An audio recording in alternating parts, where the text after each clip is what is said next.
You used to post everything: the coffee, the sunset, the thought you had at 2 a.m. that felt profound, the proof that you were living, feeling, existing in a way that mattered. And then one day, you just stopped. Not because you deleted the app, not because you made some grand announcement about taking a break. You just went quiet. And no one really noticed, or if they did, they didn't ask why. This is the psychology of people who stop posting on social media.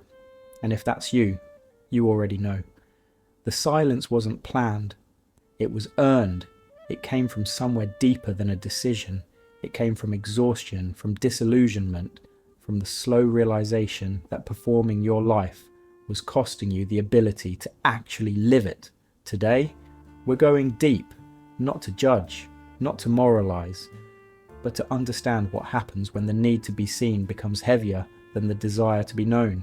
Because going quiet on social media isn't about quitting, it's about finally waking up. Let's start with what no one talks about. Social media was supposed to connect us. That was the promise. Share your life, stay in touch, build community. But somewhere along the way, it stopped being about connection and started being about performance, about proving, about curating a version of yourself that's palatable, likable, engaging enough to matter in an algorithm that doesn't care if you're real, only if you're watchable. And you played the game, you posted the highlights, you filtered the flaws, you turned your life into content and your existence into a brand. And for a while, it worked. You got the likes, the comments, the validation that maybe, just maybe, you mattered. But then something shifted. Maybe it was the day you posted something vulnerable and got silence. Or the day you posted something shallow and it went viral. Maybe it was realizing that the people who loved your posts didn't really know you. Or worse, that you didn't really know yourself anymore because you'd spent so long performing a version of you that fit in a square. And slowly, quietly, the exhaustion set in. This is what psychologists call performative fatigue. It's not just being tired, it's being tired of pretending, tired of editing, tired of turning every moment into a caption, tired of needing external validation to feel like your life is worth living. And one day, you just stop. Not dramatically, not with a post explaining why. You just stop feeding the machine. And the silence feels like the first real breath you've taken in years.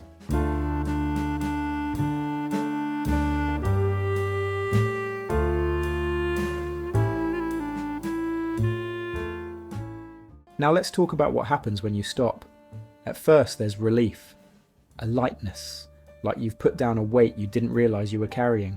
You go to dinner and you don't think about the lighting. You have a good day and you don't need to document it. You feel something real and you don't immediately wonder how to package it for an audience. You're just present, and it feels strange, foreign, almost uncomfortable, because you've spent so long living for the post, living for the proof, that living for yourself feels like doing nothing at all.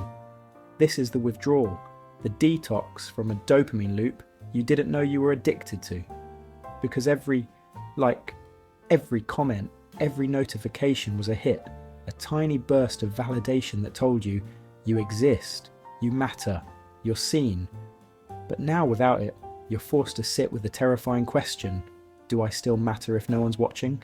And that question, that's the one that breaks people, because the answer requires you to rebuild your sense of worth from the inside out. And most of us have no idea how to do that.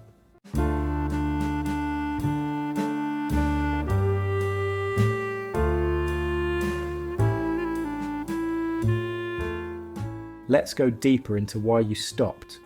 Because it wasn't random, it wasn't just burnout, it was a psychological breaking point. And there are patterns, let's name them. You stopped because you realised you were performing for people who weren't really there.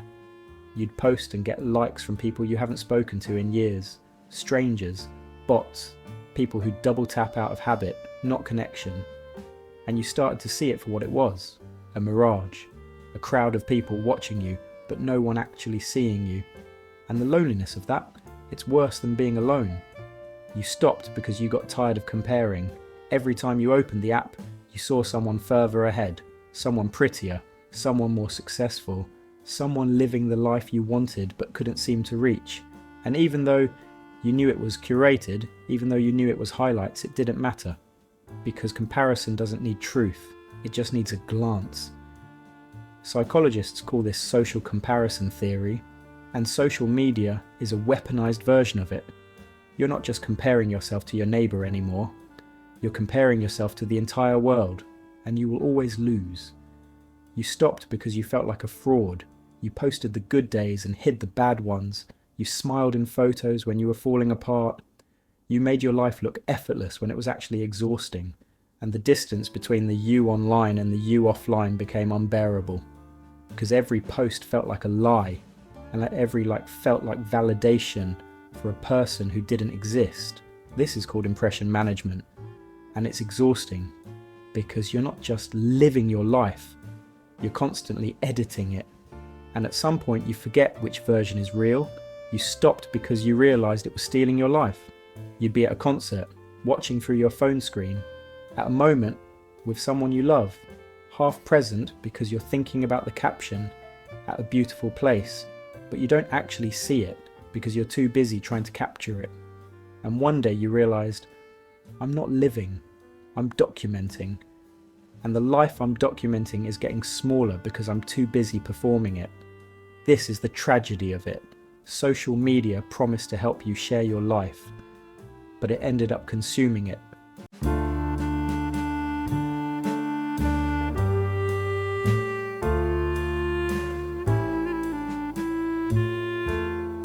Here's what people don't understand about going quiet. They think you're antisocial, they think you've given up, they think you're judging them for still posting, but you're not. You're just tired of the performance, tired of the comparison, tired of needing strangers to validate your existence. You're not disappearing, you're finally showing up, not for an audience, but for yourself. And that shift, that's not weakness, that's evolution. Now let's talk about what happens after the silence. Because going quiet doesn't solve everything, it just removes the noise so you can finally hear yourself think, and what you hear might scare you.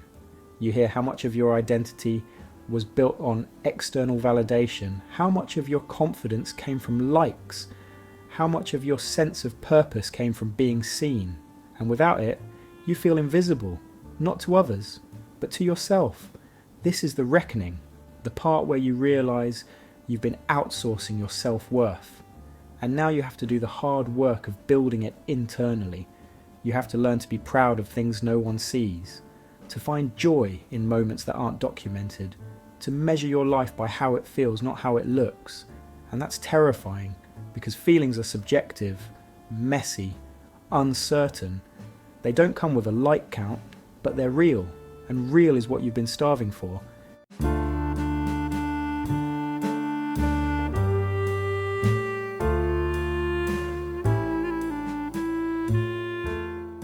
Let's talk about the guilt, because even after you stop, there's this nagging feeling that you're missing out, that you're being forgotten, that by not posting, you're somehow not living fully.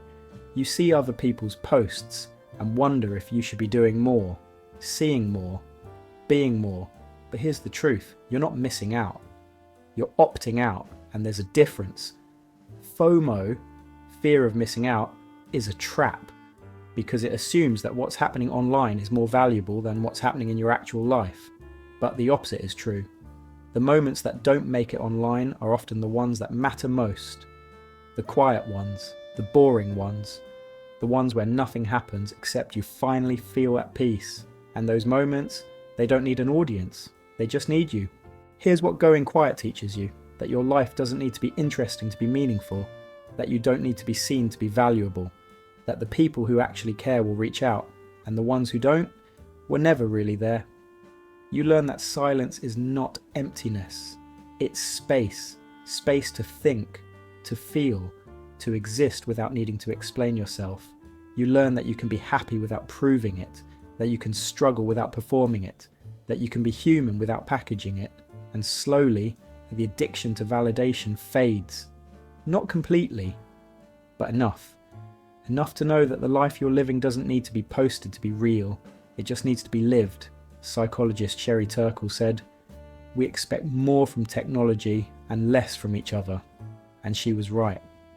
Because social media taught us that connection is a click away, that relationships can be maintained through likes, that presence can be replaced with posts.